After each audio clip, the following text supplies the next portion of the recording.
Chapter 1. The Woman and Her Daughters.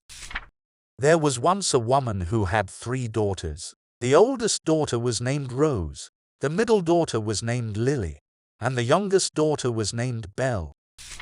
Rose and Lily were very proud and vain, and they cared only about their beauty and their clothes. Belle was very different from her sisters. She was kind and gentle, and she loved to read and learn new things. The woman's husband had died many years ago, leaving her with a lot of debts. She had to sell their big house in the city and move to a small cottage in the countryside. She worked hard to provide for her daughters, but it was not easy. One day, a letter came from the city. It was from a lawyer who said that the woman's husband had left some money in a bank account that had been forgotten. The woman was overjoyed by this news. She thought that she could finally pay off her debts and give her daughters a better life. She decided to go to the city as soon as possible, but she needed someone to look after the cottage while she was away. She called her daughters to talk to them. "Rose, Lily, Belle, I have some good news for you," she said. "Your father left some money for us in a bank account that we did not know about.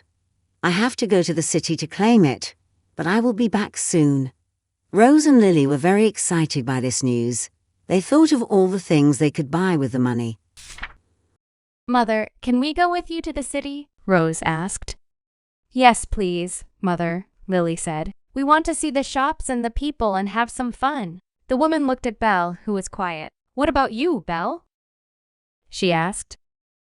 "Do you want to go with us?" Belle shook her head. "No, thank you, Mother," she said. The woman smiled at Belle. "You are such a good daughter, Belle," she said. "You always think of others before yourself." She then turned to Rose and Lily. "Very well, you can come with me to the city," she said. "But you have to promise me one thing. You have to be nice to Belle while I am gone. You have to help her with the chores and not make fun of her." Rose and Lily agreed reluctantly. "Fine, Mother," they said. "We will be nice to Belle." The woman packed her bags and prepared to leave for the city. Before she left, she asked each of her daughters what they wanted her to bring back for them. Rose said that she wanted a necklace of pearls, Lily said that she wanted a dress of silk, and Belle said that she wanted nothing but a rose. The woman promised to bring back what they asked for, and then she kissed them goodbye. She got on a carriage with Rose and Lily, and left for the city. Chapter 2. The Beast. Belle watched her mother leave with a sad smile. She hoped that everything would go well for her in the city, and that she would come back soon. She then went inside the cottage and started to do the chores. She did this for several days until one evening when there was a knock on the door. She opened it and saw a man standing outside. "Good evening, miss," he said politely. "I am looking for a place to spend the night. I am a traveler who got lost in the woods. Could you please let me stay here until morning?" Belle felt sorry for the man. He looked tired and cold and it was dark outside. "Of course," she said kindly. "You are welcome to stay here. Come in." She invited him into the cottage and offered him some food and drink. They talked for a long time and enjoyed each other's company. Belle felt happy and forgot about her loneliness. The man felt happy and forgot about his secret. He was not really a traveler. He was a beast. The man was once a handsome prince who lived in a castle with his servants. He was spoiled and selfish, and cared only for his own beauty. He did not love anyone, and he did not respect anyone. He treated his servants like slaves, and he ignored the needs of his people. One night, an old woman came to his castle and asked for shelter from the storm. She offered him a rose as a gift, but he refused to let her in. He said that he did not want her rose, and that he did not want her in his castle. He told her to go away and leave him alone. The old woman was not really an old woman. She was a fairy who had come to test his heart. She was angry at his rudeness and his cruelty, and she decided to punish him. She turned him into a beast, and she turned his servants into objects. She then left him with a rose and a mirror. She said that the mirror would show him anything he wanted to see, and that the rose would remind him of his time. She hoped that he would learn to love and be loved before it was too late. The beast was shocked and horrified by what had happened to him. He looked at himself in the mirror, and he saw a monster. He looked at his servants, and he saw clocks and candles and teapots. He looked at his castle, and he saw shadows and dust and cobwebs. He felt angry and sad and scared, and he did not know what to do.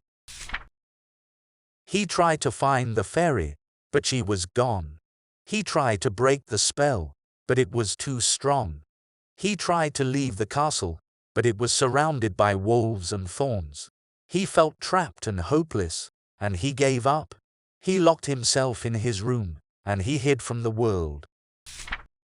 He lived like this for many years, until one day, when he saw something in the mirror that caught his eye. He saw a beautiful young woman who lived in a cottage in the woods. The beast felt something stir in his heart. He felt curious and intrigued by this woman. He wondered who she was and what she was like. He wanted to know more about her. He decided to leave his castle and find her. He put on a cloak and took a lantern and set off into the woods. He followed her trail and reached her cottage. He knocked on her door and asked for shelter. She opened the door and welcomed him in. She told him about herself and listened to his stories. She made him laugh and smile and feel alive. He liked her very much and wanted to stay with her, but he knew that he could not. He knew that he had to go back to his castle and face his fate. He also knew that he had to tell her the truth. He had to tell her who he really was and what he really looked like. He did not know how she would react. He did not know if she would hate him or fear him or pity him. But he knew that he had to try. He knew that he had to take a chance. He knew that he had to break the spell. So he waited until morning and then he woke her up. "Belle," he said softly, "I have something important to tell you." Belle was surprised and scared when she found out that the man was a beast. She did not know what to say or do. She looked at him with fear and disbelief. The beast saw her reaction and felt sad and ashamed. He knew that he had frightened her and that he had lied to her. He tried to explain himself and to apologize. He showed her the rose, which was in a glass case. It had only one petal left, which was about to fall. "Belle, you are the only person who has ever been kind to me and who has ever made me happy. You are the only person who could break the spell and save me from this fate. I love you, Belle. I love you with all my heart. Will you love me back? Will you stay with me?" he asked. Belle felt confused and overwhelmed by his words. She did not know what to think or feel. She remembered how he had treated her with kindness and respect, and how he had made her laugh and smile. She remembered how he had listened to her and shared his stories with her. She remembered how he had looked at her with admiration and affection. She realized that she liked him very much, and that she cared for him deeply. She realized that she did not care about his appearance, but about his personality. She realized that she loved him too. She looked at him with compassion and tenderness in her eyes. "Yes, I love you," she said softly. "I love you for who you are, and not for how you look. I will stay with you." She reached out her hand and touched his face gently. As soon as they embraced, a miracle happened. The rose glowed brightly, and the last petal fell. He then turned to Belle, who was still holding his hand. "Belle, you are my savior and my true love," he said. "You have given me a new life and a new heart. Will you marry me?" Belle nodded happily. "Yes, I will marry you," she said. They then got married and lived happily ever after. Thanks for watching.